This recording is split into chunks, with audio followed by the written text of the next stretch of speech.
Welcome to Chalk and Talk, a podcast about education and math. I'm Anna Stockey, a math professor and your host.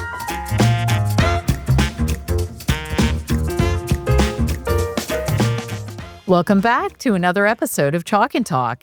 In this episode, I'm joined by Professor Jonas Linderoth, who is a professor of education in Sweden. It's a fascinating conversation about how powerful educational ideas shape the teaching profession and why, in many countries, including Sweden, evidence from cognitive science and educational psychology still face resistance in teacher education. We talk about how education reforms in the 1990s reshaped teacher status and student outcomes, along with Jonas's own reflections on his role during that period. We also talk about why providing teachers with evidence-based pedagogy is so critical and what it means when teachers encounter evidence-informed strategies and respond with a single word, finally. Listeners will be interested to hear that there is a recent government proposal in Sweden to embed cognitive science in teacher training. We talk about why that's controversial and how its implementation is unfolding. I really enjoyed our discussion. It's thoughtful and honest and calls on us to reflect on how teacher education is shaped, whose ideas dominate, and what it will take to ensure teachers get the pedagogical knowledge they need to succeed in the classroom. I really hope you like it. If you've been enjoying Chalk and Talk, please make sure to give the show a follow on your favorite podcast platform and share it with others. Please consider leaving a 5-star rating on Spotify or Apple Podcasts, and don't forget to follow the show on YouTube, where the show comes in both video and audio. Your support really helps others discover the show and benefit from these important conversations. Now, without further ado, let's get started. I am delighted to welcome Dr. Jonas Linderoth, who is joining us today from Sweden. Jonas is a professor of education at the University of Gothenburg. Originally trained as an art teacher, his early research focused on games and learning. He later became known for his critical analyses of game-based learning, publishing numerous studies that challenged overly optimistic claims about the effectiveness of games in education. In 2016, he published the book titled The Return of the Teacher, which gives a strong critique of constructivist teaching ideals and calls to reestablish the importance of explicit instruction and teacher-led learning. His current work focuses on educational psychology and the science of learning, connecting cognitive research with the practical realities of classroom instruction. He is also a strong advocate for ensuring that teacher educators themselves model evidence-informed practices. Outside of his academic work, Dr. Linderoth is an avid dog trainer and devotes much of his free time to working with his dog, Goffman, who is named after the Canadian sociologist Irving Goffman. And I wouldn't normally mention something like that in my intro, but, well, there are a couple of reasons. For one thing, you named your dog after a Canadian. And next time, we want you to name it after a Canadian mathematician, if you don't mind. And also, just because I watched the video of your dog and I was kind of blown away about what your dog can do. And I mean, you say you're interested in cognitive psychology. I think maybe it's behavioral psychology that you might like as well. So anyway, I'm excited to talk to you. Thank you. Yeah, I'm quite passionate about operant conditioning, and I know my Skinner from dog training. So. Oh, yeah, you sure do. So welcome, Jonas. Welcome to the podcast. Thank you. Thank you for having me. It's a pleasure.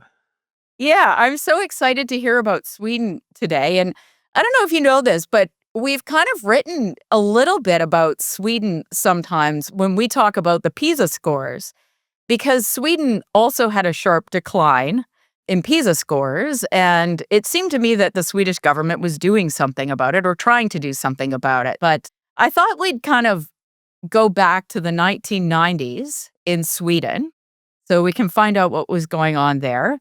So can you take us back to that time in Sweden? So what were the major school reforms and what kinds of educational ideas were driving them? Well, in the 1990s in Sweden, we had a decade of quite radical restructuring of the entire school system. And I think one has to be aware that these changes took place against the backdrop of a society that was beginning to become digitalized. There was prevailing sense that we were entering a new era. And the idea was that we could no longer train students for the present society. We had to prepare them for the society of the future. At the same time, we had all these new ways of thinking about governance that were emerging through new public management.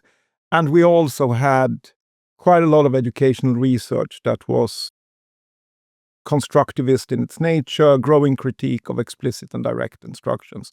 And against this backdrop, in Sweden, we did 4 rather large reforms. The first one was that we shift from rule-based to goal-based steering. So we had a new curriculum. Instead of the state prescribing what and how to teach, it formulated goals and outcomes that were quite general in how they were written. And teachers and schools were expected to take sort of local responsibility for how these goals were achieved. And embedded in this was the idea that pedagogical methods should be a matter of local choice. Teachers, professionals should be free to select their own approaches. However, I think that choice was kind of illusory because explicit and direct instruction was not part of the choice, so to say. Secondly, we had municipalization of schools, meaning that the responsibility for schools moved from the states to the municipalities. Similar ideas, local governments would be closer to the citizens and better equipped to organize schooling. And we had a quite large independent school reform, and a school voucher system was introduced. Parental choice, competition between schools were supposed to emerge. And the guiding idea was that this competition between schools would drive improvements. Schools would be needed to attract students and get their vouchers to their schools and therefore improve their quality. And this was the start of quite a large marketization of Swedish education, where we now actually allow independent schools to be run for profit, paid by these vouchers that every student receives from taxpayer and from the government. And fourth, we had new grading system. It replaced the old relative grading scales where student achievement was distributed according to a normal curve, where only a fixed percentage of students could receive the higher or lowest grades. And we got this new system that was goal-related, where students were now assessed against quite explicit learning goals instead. So these were kind of the reforms that took place. And within this, we had a lot of sort of a zeitgeist or a sign of the times that were very much constructivist, very much this new area that we are entering needs these reforms. That's really interesting. So a lot of what you're describing sounds really familiar to me. I don't know particularly about some of the governmental stuff, maybe not, but wanting to prepare students for the future. We hear this was called 21st century learning, this goals-based curriculum, that sort of thing, all very similar sounding. So was it just Sweden doing this, or were the other Scandinavian countries doing this too? Oh, it happened in Norway, especially. We can see similar results then, like Norway and Sweden has followed each other when it comes to sort of the fallout of these reforms in a way. Okay, interesting. So at the time, I guess these ideas were presented as modern and progressive, as they would still be today, right? They're always presented as modern and progressive. So what was being presented as good teaching, and how did it differ from the original view, the traditional view? I went through teacher education during this time, and what I think is striking is that it was really hard to get an idea what constructivist teaching was trying to get us to do, but it was very clear what it was helping us not to do. And that was to explicitly instruct, I would say. That is what I think is sort of one thing that is a common core for all these ideas that are called constructivist, progressive, inquiry learning, and so on and so forth. It goes by different names, but it's basically the same idea. Of course, there is this idea of the student being a little researcher who is guided. We have this idea of the teacher being a guide to the side instead of the sage on the stage, and all of these well-known, I don't know, would almost call them tropes in this narrative. So you went through teacher preparation at that time, and so you were taught these things, and you got a PhD in education, right? And so were you embracing those pedagogical ideas yourself? Yeah, I was. Not after my PhD, but during my PhD, I would say. In my defense, I think that many of us who eventually have found our way to the science of learning has gone through a period of more constructivist ideals. We have been sold various stories, so to speak. And since I was trained in the 90s, I had sort of fully embraced what was then this prevailing narrative. I never thought of asking for evidence to my professors. After all, these were professors at the Faculty of Education presenting their ideas. I thought that they sort of knew what was going on, and who was I to question them?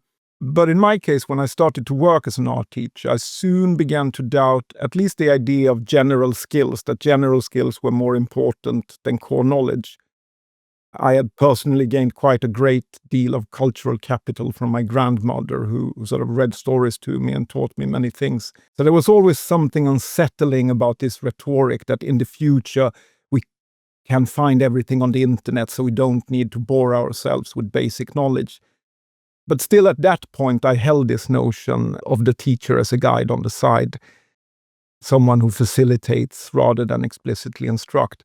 The real shift came during my last years as a PhD student. During my first year as a PhD student, I had promoted some of these ideas. But I was working in a field called game-based learning, and this is a field with these popular claims about how a new medium shall revolutionize education. Children is said that they should be more motivated to games, more deeply immersed in the content through their interaction. And this rhetoric was sort of upheld both by what I would call these edtech snake oil salesmen eager to promote their own products, but also by some educational academics in the field of IT and learning, or ICT and learning, we called it back in the days.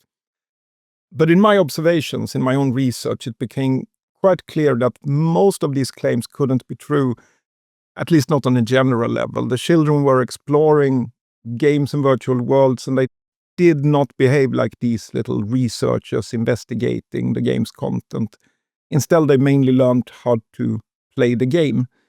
So was that kind of the turning point, that you were doing this games-based research and you actually saw that, what was being promised maybe wasn't delivering? Yeah, I saw that. And at the time, I didn't know anything about cognitive load theory or David Geary's distinction between sort of biologically primary and secondary knowledge. Had I known, I think I would have realized that the rhetoric surrounding this sort of idea of exploring games rested on this misunderstanding that I now would frame as the idea is that you can teach secondary culturally transmitted knowledge in the same way that we acquire primary biologically adapted knowledge. I think that is how I would phrase it today. That was sort of the misunderstanding that was in that rhetoric. So when I finished my PhD, I sort of abandoned these constructivist ideas, and I went more into game studies, humanities,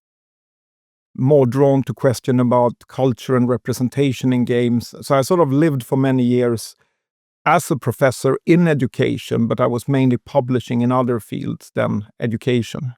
So you wrote this piece that I read. It's quite a remarkable piece. I'm going to post it. We'll put up a resource page for this episode. And you titled the piece, "One Reason for the Low Status of the Teaching Profession is the Educational Ideas of the 90s."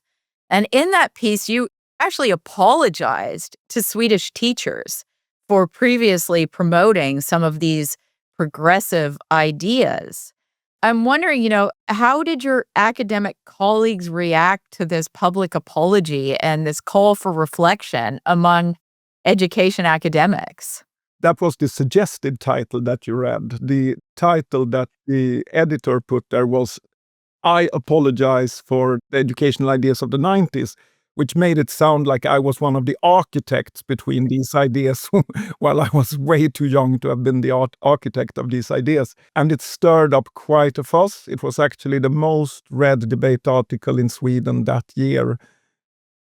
And I think I would say like a minority of my colleagues, my friends, thought that I was brave, called me whistleblower. Someone said that they were glad that I had this game studies field that I could fall back on. They didn't see how I could have a career in education from now on.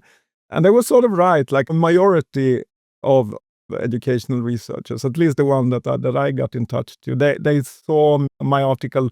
It made me like an unwitting advocate for politically very conservative ideas, and they were criticizing me. I would say that some even tried to gaslight the debate, insisting that no, there has never been a constructivist movement in education.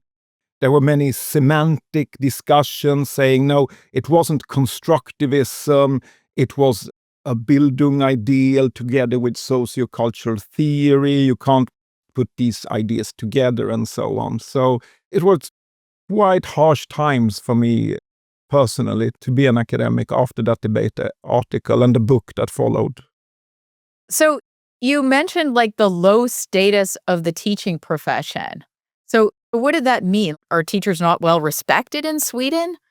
You can say that at the time, like compared to how it historically used to be, teacher training used to attract the absolute best students. And interestingly, they still do in our neighbor country, Finland. It's a high status to be a teacher. And you could see that in teacher training, we were receiving students that were less and less prepared. There weren't really any competition to enter teacher training at all. So that was sort of the argument I was trying to make there. And this idea then that if you are only supposed to be a guide to the side and not an instructional designer where you take away the craft of teaching, actually, that I would say it's the core of teaching to do instructional design and then sort of carry out or perform or whatever you would call it, the instruction. You take away the actual heart and the skill of it, and then you simply become an exaggerating bit, but you become administrator of tasks. That's what you do. And that, I think, is very important in relation to the status of the teachers. So that was the argument I was trying to convey at the time. I've even heard arguments like the students can learn along with the teacher can learn along with the students, which I found really shocking. You know, like no one would ever hire someone to teach mathematics at the university level who didn't have a really high level of knowledge of mathematics, and you'd be expected to be wise and know what you're talking about and be able to convey those ideas to the students. We're okay with this in the schools, you know, when we have these young people whose futures are impacted by it. But yeah, it kind of belittles the profession in some sense.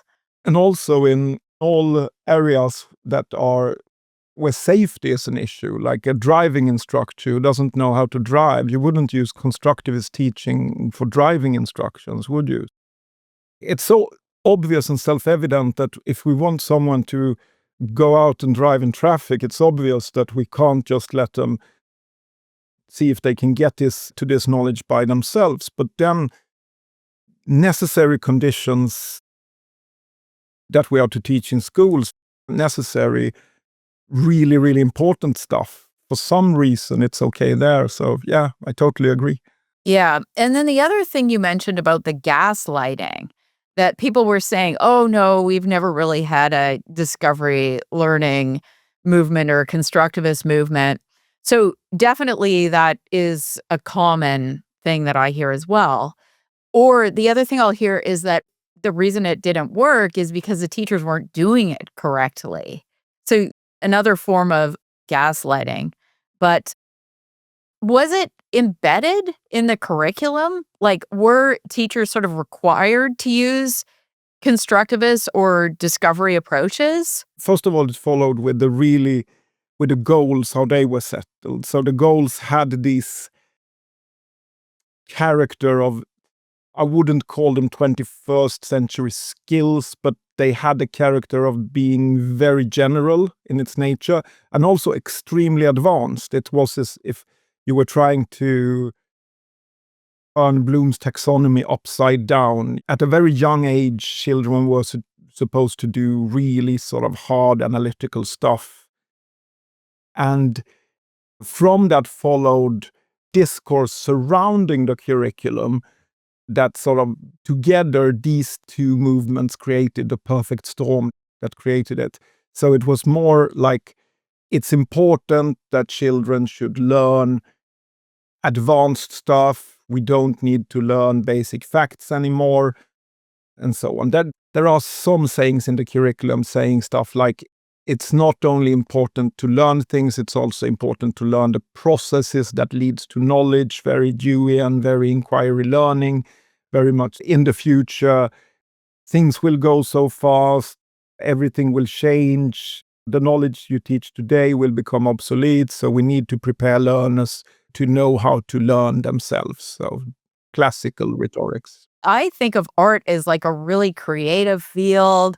So does this type of approach not work in art, teaching art? I was an art, and I also were in social sciences, so I actually had two subjects, but I mostly taught in art. Well, I'm kind of the art teacher that thinks that everybody can learn how to draw if you have the correct and right methods. I think already then I was sort of understanding that, there is something wrong with this. There is something fishy in this rhetoric. So you're like the art version of me. I always say that everybody should be able to learn math to a certain level if they're given the right foundation. So you have that view when it comes to art. Yeah, absolutely, absolutely. And also, like, I think to give someone the capability of being able of conducting a craft is very important. But at the time, the goals of art education in Sweden were extremely abstract. They should learn how to communicate in a different format. They should learn how to express themselves, and all of these things that they were almost expected to be full-blown artists, not only sort of being able to do a reasonable image in different materials and different techniques. And I think it's so interesting. Music teaching was in the same way, and I don't know. I personally, when I went to music teaching in the 80s in Sweden, I can't remember anything I learned. And then I met some British friends, and they had learned how to play an instrument. They had sort of selected instruments that they were taught, and they still knew this. And I thought, that's very rich. They still have some knowledge from their musical teaching back in schools, and I have nothing. So I'd like to shift a bit to the PISA and TIMS scores. So just a reminder for listeners, PISA is an international test written by 15-year-olds. It generally tests reading, math, and science. And TIMS tests math and science, and it's written by grade 4 and grade 8 students. So what do PISA and TIMS data reveal about how Sweden's educational outcomes actually changed after the reforms you told us about in the 90s? They show that Swedish students, their performance declined sharply from the early 2000s to around 2012. And I would say that this follows the 90s reforms, the decentralized school system, market schools, competition, constructivist ideas. After 2015, the results have sort of stabilized and improved slightly, though they remain below pre-reform levels. It's important to note that the data also reveals a decline in equity. Students' results have become very much more dependent on socioeconomic background, and there is an increasing grade inflation with rising school grades not matched by improved performance in international assessments. So that's where we are today. So was there public outcry about this? To some degree, I would say, among academics, there is this critical discourse arguing that we shouldn't worry about PISA and similar tests because such assessments are seen as destructive and narrowing the curriculum, reducing learning to what can be measured. You shift the attention away from broader values, creativity, democracy, personal growth. So they think that sort of the PISA makes educational, becomes technical, just serving economical goals rather than humic and civic ones. So a public outcry on a political level, not so much among academics. On that point, there is a lot of science of learning or cognitive science research that contradicts a lot of these things you're talking about, the minimal teaching, the guide on the side model. So why does it seem that this kind of research maybe hasn't really been embraced by a lot of education academics? I think I've thought a lot about this, and I think there are three reasons, at least when it comes to Sweden.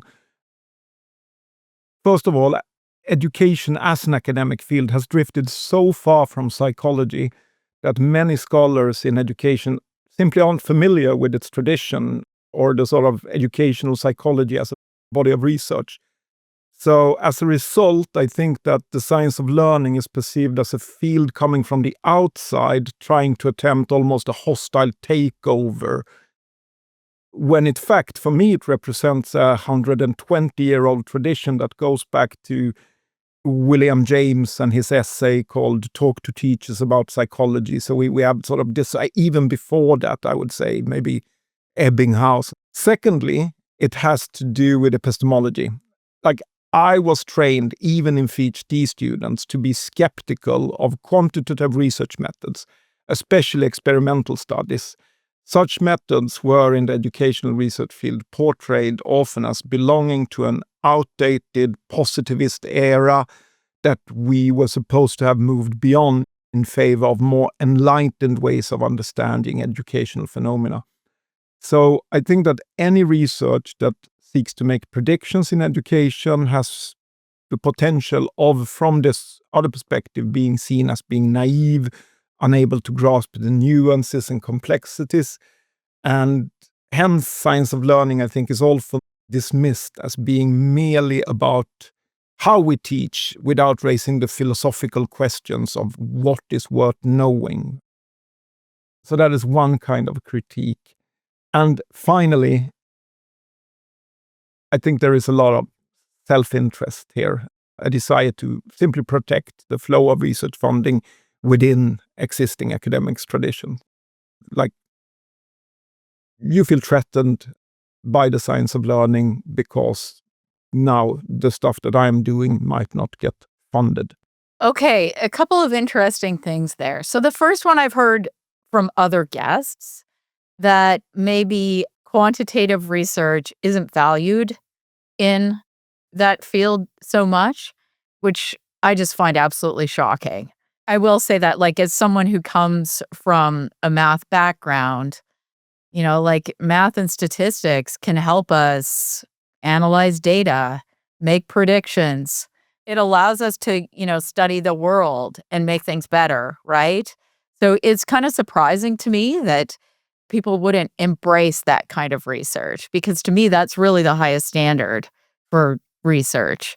Yeah, I agree. And I think one argument you hear is that education isn't like the medical sciences. Education is more complex. So that comparisons with other fields won't work. So there is this whole body of prefabricated arguments that people always can take into. And I always find it striking that if you're not interested in predictions, if you don't interested in real evidence, what's left then? Well, then what's the difference? Not evidence-based, eminence-based. Am I just supposed to believe this because of the sort of the high status of you as an academic? Or it's impossible to go anywhere productive from that kind of discussion. So Yeah, I mean, you're left with opinion, right? That's what you're left with. So whose opinion do you believe? I mean, it's really interesting. And then the other thing you mentioned about self-interest. So I'm not surprised by that, right? So academics get rewarded for publishing papers and getting grants and that sort of thing. So if people feel threatened that maybe they're not going to be able to publish papers or get grants, or maybe they're not going to be trusted by the governments to certify the teachers, this is going to cause a lot of issues. But I mean, to me, the solution to that is start working with people in educational psychology, right? I mean, that's what you're doing, right? You shifted. Yeah, I shifted. So I mean, it's very interesting. So now back to the PISA and TIMS data. So you mentioned that the Swedish government has proposed basing pre-service teacher training on cognitive science principles. At least you mentioned this in an email to me. So things like retrieval practice and working memory limits. So is that in response to the decline in PISA scores? I would say so, yes. Along with other indications from other national policy or national evaluations, and especially when it comes to results showing a decline in basic reading proficiency. So what does the proposal entail? What do they have planned? Well, there are a couple of things. In order to enter initial teacher training, applicants should now at least have a grade of C in the Swedish language subject. And the Swedish grading scale runs from A to F, with A as the highest and E as the lowest passing grade. So C represents a solid and satisfactory level of achievement. And previously, there have been no such entry requirements for initial teacher training in Sweden. So everyone could enter. Another part, and more important part, I would say, of the proposal is to place great emphasis on the science of learning and cognitive science, making room for this shift by reducing focus on subjects like history of schooling, curriculum theory, but also the study of educational research traditions, perspectives for their own sake.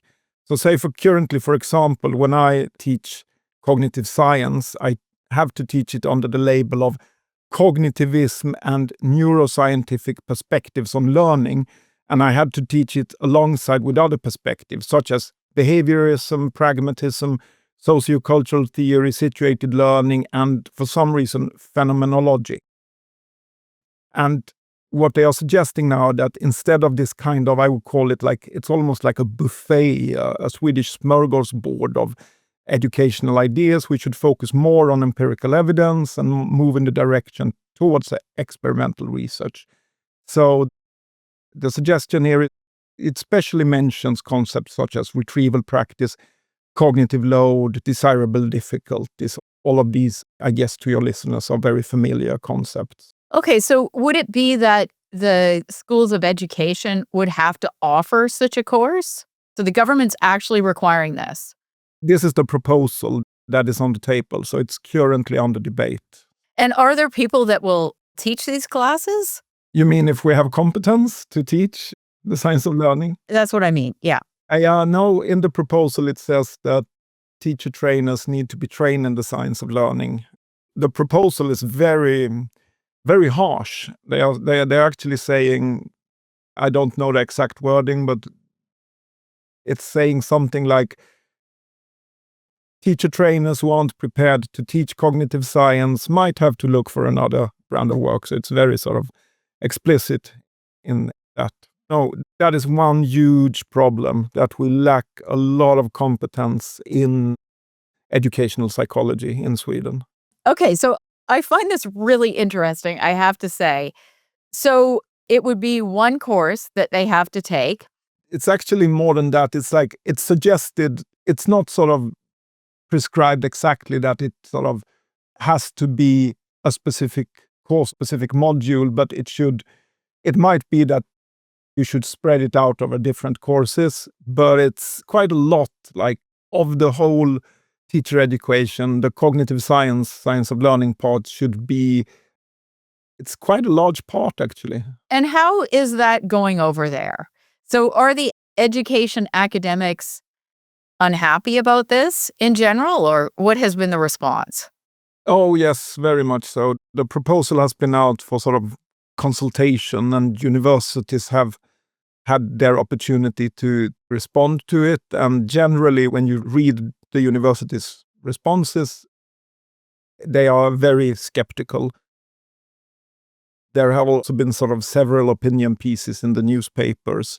And it's these familiar arguments. The science of learning is said to promote rote learning rather than higher order skills, kill creativity and motivation, make teachers less autonomous, reduce teaching to oversimplified recipes for something inherently complex. And since I am an advocate of this proposal, I have to say I'm not that worried about sort of the public pushback. That is and should be part of an academic conversation.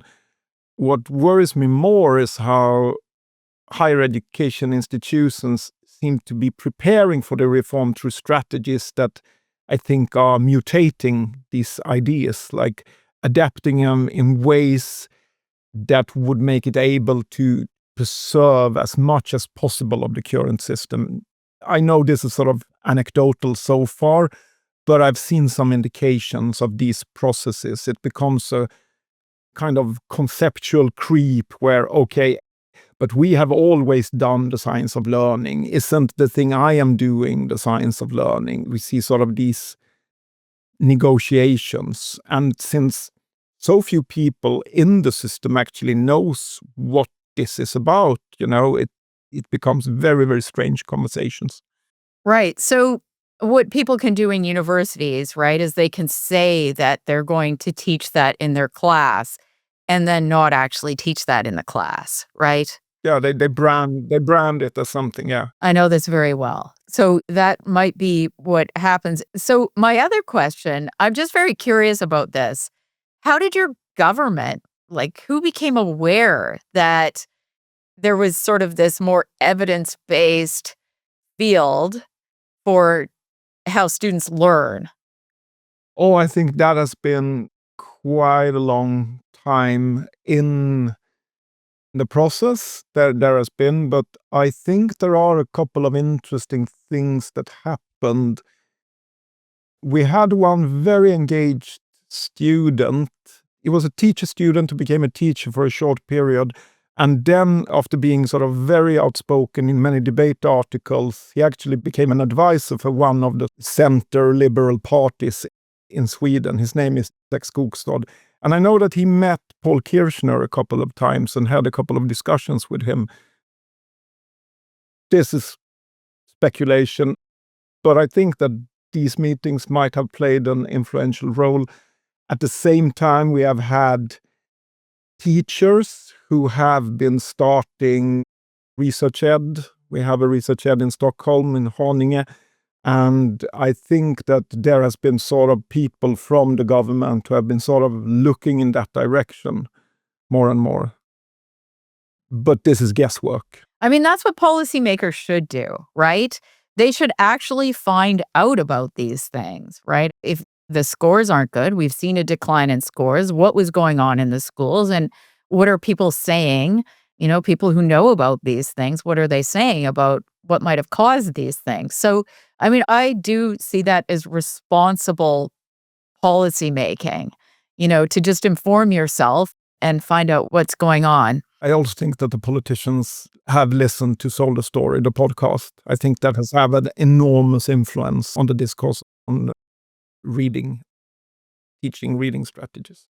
Okay, great. So you can send them my podcast for the math stuff, okay? Always when I have the opportunity. So let's talk about your work with pre-service teachers. So you've written about teaching a course on cognitive science, and also you've delivered professional development to teachers about retrieval practice and cognitive load theory and other effective instructional techniques. Can you say something about the reaction you get from teachers when they encounter these instructional principles for the first time? While higher education tends to resist these ideas, teachers and schools are asking for more. So when you show them really hands-on strategies that are based in evidence, for instance, I teach how to manage different cognitive load effects, the reaction is often they go, finally someone is giving us useful tools and a language to talk about instruction and teaching. So when they say finally, that finally they have something they can put into practice,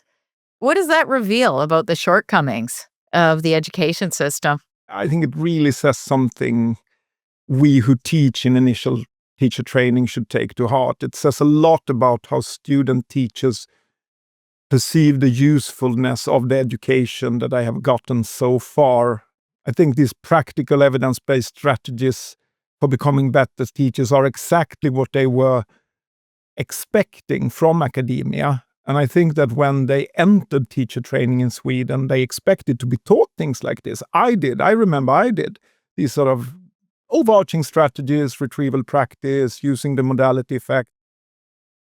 But as your training goes on, it just never happens. And in the end, many students are left wondering, why didn't I get the most obvious things that I was expecting? Okay, then what are they taught if they're not taught some of these things like retrieval practice, effective techniques? Well, when it comes to, you're expected to learn the craft when you are doing in-service training. So you're out in schools and then you go alongside with a teacher already in the field. That's where you're supposed to teach the actual craft, most of it. When it comes to some form of model that they are taught, and there are sort of course, many individual variations between, we have sort of, there are many universities having teacher training, but I think they are learned something called the didactical triangle. That is sort of that when you design your lessons, you should ask yourself, what shall I teach them? Why shall I teach them this? And how shall I teach them this? So very blunt tools, I personally think. It's basically an instructional design model like ADDIE or something like that, but way more blunt, with sort of dressed in some philosophical ideas. So that is one thing that I think all of them are taught. Then they have subject didactics, and in subject didactics they are taught sort of hands-on tips for how to teach things, but generally based on practical knowledge and not on evidence, I would say, or qualitative research as well, qualitative research. I mean, it's too bad because it wouldn't be that hard to give someone techniques like retrieval practice, right? Or, choral response, any of these explicit instructional techniques, scaffolding, things like that. It wouldn't be that hard to give people these techniques. And I don't really understand why they're even fighting against this, like why they're pushing back against this. Like, it could just be one course that does that. Is this really going to damage the students if they learn some of these techniques? No, I agree. That's a paradox, because it's really not that hard to teach these things and show them and illustrate them. It's once you know them, it's sort of, it becomes kind of, why on earth haven't we been told this earlier? And many of in the professional development courses that I have the opportunity to teach, that is often the reaction among the teachers. They're saying, why am I hearing of this so far into my career? Why now? They become almost angry about it. And I think it's interesting that some of these teachers have developed these strategies on their own accord, but now they get a language for it. Now they get the research papers. I think since these strategies are based on evidence, it's not that surprising that a teacher with a long career and a lot of experience comes to similar conclusions as the evidence. You actually have a course in place, though, right? So you already have a course in place at your university. You teach it. I did it not in initial teacher training. For professional development, I teach it. Oh, I see. Okay, so you'll get to teach a course in pre-service teaching, though. Hopefully, if the proposal goes through and everything falls in place. When is it going to go through? I think this spring, I think we will get some, there we will get the results of all the sort of negotiations around it. And are they doing this in Norway or Denmark or anything like that, or is it just Sweden right now?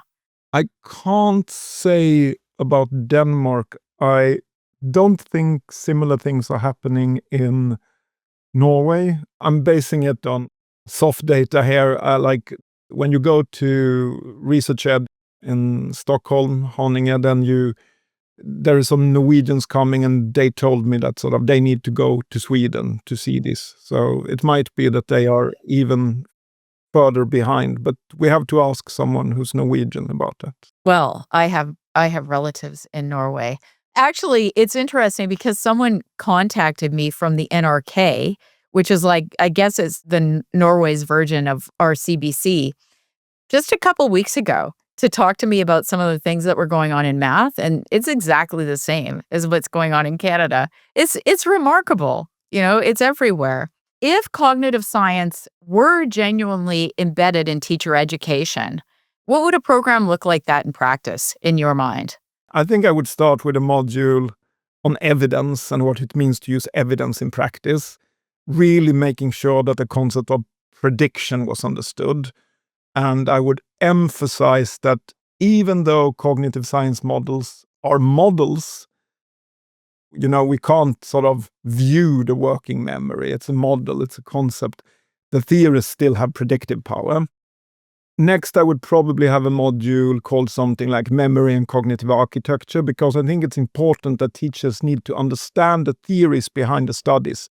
Otherwise, we risk what Kirchner and others often call these lethal mutations, when ideas are taken out of context and distorted in practice. I also think that I want to have 2 modules about the strategies. I would separate between encoding strategies and strategies for consolidation. So one module would focus on encoding, optimizing cognitive load, using worked examples, and then I think it would be fruitful to have another module that would cover strategies aimed at anchoring and consolidating what has already been taught, elaboration, retrieval practice, distributed learning. Then I guess, as you hinted, I want to have something more than cognitive science in there. I would probably need to have some modules actually connected to behavioral psychology, focusing on leadership, classroom management, what Tom Bennett would call running the room, as well as modules on motivation, self-determination theory, and of course a module on special educational needs. I'm probably forgetting something, but these would be the core building blocks of my initial teacher training. Okay, it sounds great. I would add the instructional hierarchy. Okay, yeah. I really like the instructional hierarchy for explaining, when to use which method for teaching, because it kind of depends on where students are at in the hierarchy. I guess the cognitive science version of that would be the expertise reversal effect in some ways. Oh, yeah. Yeah, that sounds great. And so how long would that take? You could do that in a year, a little more maybe. Now, the teachers in Sweden, you've mentioned research ed a couple of times.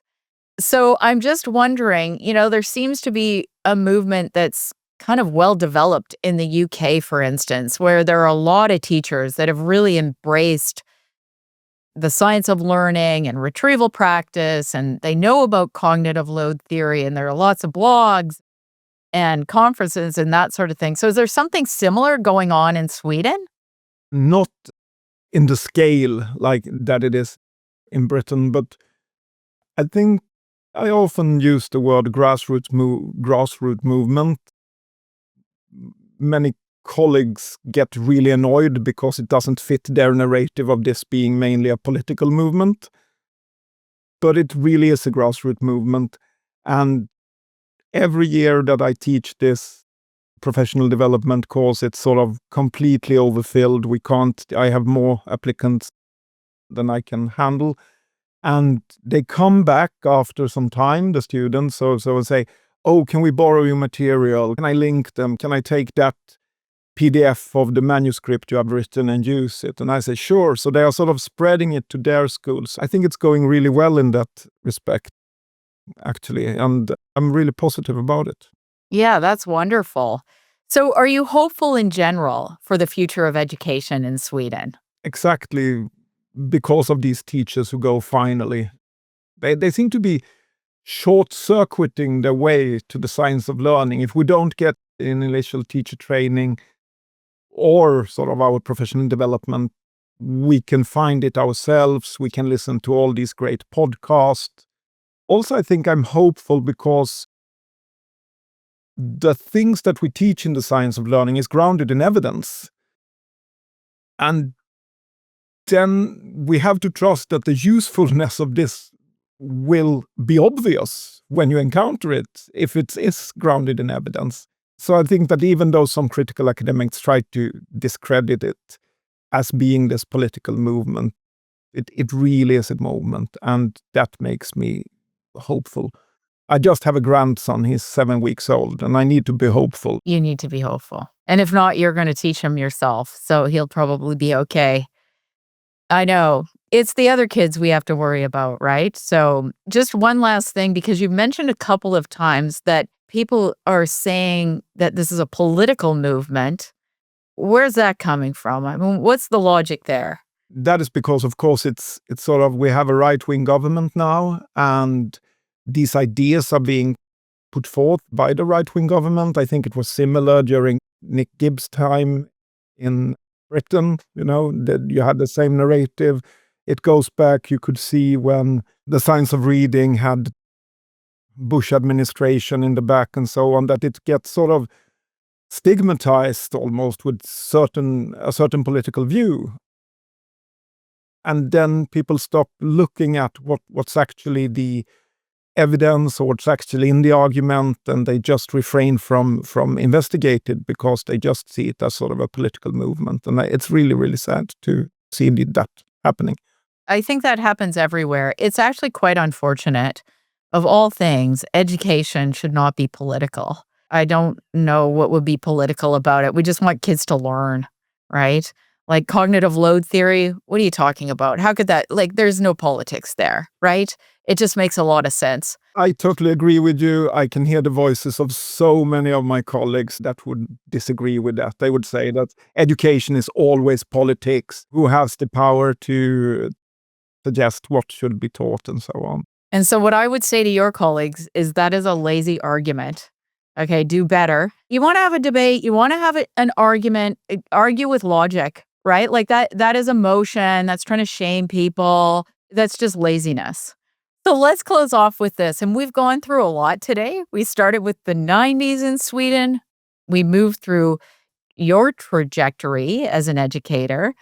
We've talked about the declining scores in Sweden and what your government is now doing, which actually I really support what they're doing. And I think they're really doing the right thing. And I think the Swedish children are going to be better off for it. So let's close off with this. So many countries, including Canada, the US, and Australia, have experienced similar pedagogical shifts to what you described, and also that same resistance to the science of learning. So what broader lessons should international audiences take from Sweden's story? I think that, and this will tap into some things that we haven't talked that much about, but I think that if you look at Sweden as the particular case, internationally, I would give advice, be careful with the incentive structures that you create, because we have allowed for-profit schools in Sweden without having any real final examinations that directly affect grades. So we have created incentives for schools to compete in ways other than through giving children the best knowledge.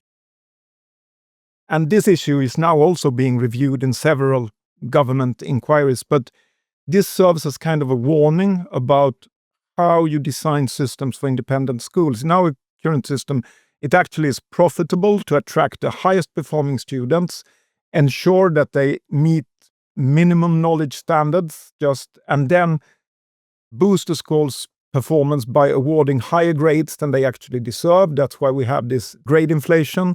And the schools can then skim off the profits from governmentally founded voucher systems by keeping staff salaries low, reducing resources. And with such a flawed system, I don't think the science of learning will even help. So that is the main takeaway. So, you have to have all the factors in place for things to work out, right? Like you can't just say, okay, we're going to have this course on the science of learning for teachers. Everything else has to be in place too.